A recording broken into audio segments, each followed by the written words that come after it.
आप है शिक्षा सुधार रोजगार के YouTube चैनल पर। मैं हूं नीरज। बिहार शिक्षक बहाली समेत बिहार की बड़ी खबरों के साथ हाजिर हूं और आज बात करेंगे सबसे पहले फर्जी शिक्षकों की। साथ में हम बात करेंगे बिहार शिक्षक बहाली पर फर्जी शिक्षक केस का क्या असर पड़ेगा, क्या ऑनलाइन तरीके से बढ़ सकती है बहाली। पटना हाईकोर्ट ने फर्जी शिक्षक केस पर कई बड़े आदेश दिए हैं। फर्जी डिग्री वाले शिक्षकों पर कार्रवाई का ब्यौरा मांगा है। सरकार और शिक्षा विभाग को दिया गया अंतिम मौका। हाईकोर्ट के कड़े निर्देश, शिक्षा मंत्री के बड़े बयानों के बीच ऐसा प्रतीत होता है कि अब बिहार शिक्षक बहाली 2019-2021 ऑनलाइन तरीके से आगे बढ़ेगी। सभी अखबारों ने अपने तरीके से खबर को छापा है। आपके स्क्रीन पर हिंदुस्तान अखबार की खबर है, डिग्री की जांच नहीं कराई तो रुकेंगे शिक्षकों के वेतन। आपको बता दें कि सिर्फ शिक्षकों पर जांच की तलवार नहीं लटकी है, डिग्री की जांच में कोताही करने वाले अफसरों पर भी गिरेगी गांज। आप समझ सकते हैं, हाईकोर्ट के कड़े निर्देशों के बाद शिक्षा विभाग में हड़कंप है। शिक्षा मंत्री ने ऐसे ही बयान नहीं दिया था कि बहाली पहले जैसी नहीं होगी। शिक्षा मंत्री के बेगूसराय की सभा में कहे गए वक्तव्यों को अगर ध्यान से सुने तो बहाली प्रक्रिया ऑनलाइन तरीके से आगे बढ़ने की दिशा में बढ़ रही है। ऐसे में हाईकोर्ट के कड़े निर्देश है कि मार्च तक सभी शिक्षकों के सर्टिफिकेट की जाँच हो जानी चाहिए। आप समझ सकते हैं, ऑनलाइन पोर्टल जो बन रहा है उससे बिहार शिक्षक बहाली की दशा और दिशा दोनों बदलेगी। रणजीत पंडित के बड़े केस EWJC 17-11-5/2019 से हड़कंप मचा है बिहार शिक्षक बहाली में, साथ में नियोजित शिक्षकों में भी। 1 फरवरी 2021 को अगली सुनवाई होने की पूर्ण संभावना है और सुनवाई के बाद ऐसा प्रतीत होता है कि नियोजित शिक्षकों पर बड़ी गांज गिर सकती है। अन्य अखबार दैनिक भास्कर ने लिखा है, शिक्षकों के फर्जी अमान्य सर्टिफिकेट की निगरानी जांच में ढिलाई पर हाईकोर्ट सख्त। जो शिक्षक अपने सर्टिफिकेट की जांच नहीं कराएंगे उनका वेतन फरवरी से रोक दिया जाएगा। अखबार ने लिखा 1,03,917 शिक्षकों के दस्तावेज नहीं मिल रहे हैं।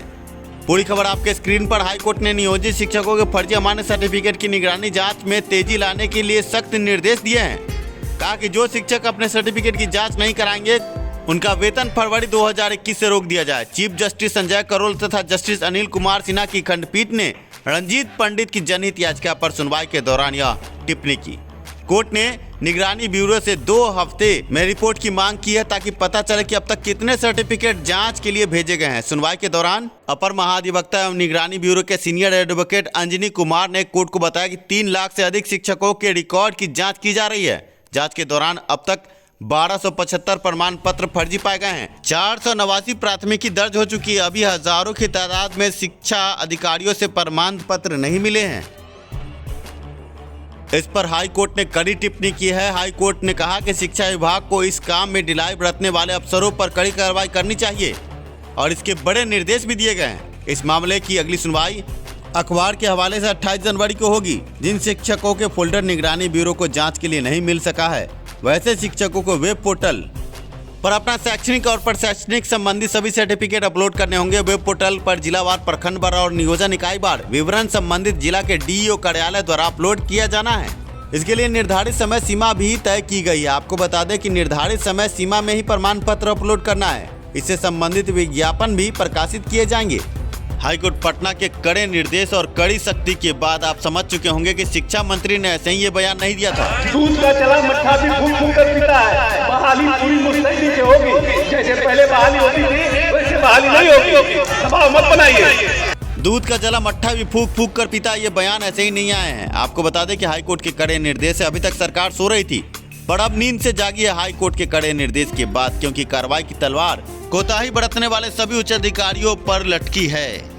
सरकार और शिक्षा विभाग को अब ऑनलाइन प्रक्रिया याद आ रही है, पर पहले से जब सीटेट बीटेट अभ्यर्थी आंदोलन करके ऑनलाइन बहाली की मांग कर रहे थे तो यही सरकार कुंभकर्णीय नींद में सोई थी। पर अब हाई कोर्ट ने जब डंडों से पीट पीट कर जगाया है तो जागने के बाद अब नियोजित शिक्षकों पर ठीकरा पड़ रही है। और इस तरह से खाली कागज लेके बैठे रहिएगा। नियोजित शिक्षकों ने बिहार का क्या हाल किया हुआ है ये पूरे बिहार के लोगों को पता है।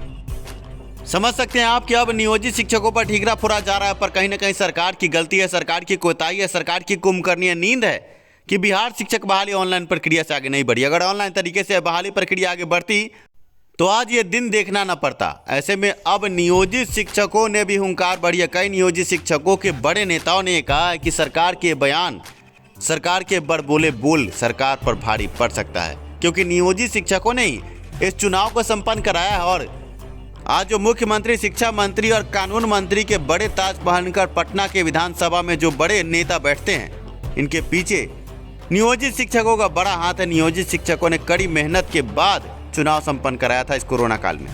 सरकार कछुए की चाल से आगे बढ़ती है। शिक्षा विभाग आगे कार्य करने में कोताही बरतता है और तब जाकर अभ्यर्थी पहुंचते हैं हाईकोर्ट, और हाईकोर्ट के जब कड़े निर्देश आते हैं तब जाकर कार्यपालिका उसको अमली जामा पहनाने के लिए आगे बढ़ती है। आप ये समझे कि सिस्टम कहाँ है, सिस्टम फेल हो गया है, सिस्टम मर गया है। आखिर लाखों का वेतन लेने वाले ये बड़े नौकरशाह, साथ में ये बड़े नेता मंत्री, ये कहाँ सोए थे?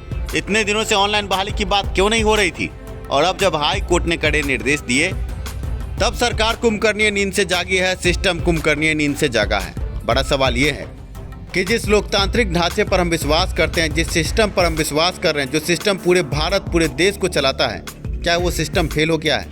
हर बात के लिए हाई कोर्ट सुप्रीम कोर्ट जाना पड़ रहा है। ऐसे में जो ये उच्च अधिकारी हैं, जो मोटी रकम जनता के टैक्स से लेते हैं, उन पैसों की बर्बादी क्यों हो रही? जब हर बात के लिए हाई कोर्ट सुप्रीम कोर्ट ही आगे आकर फैसला सुनाती है तो ये अधिकारी मुंह ताक रहे हैं क्या?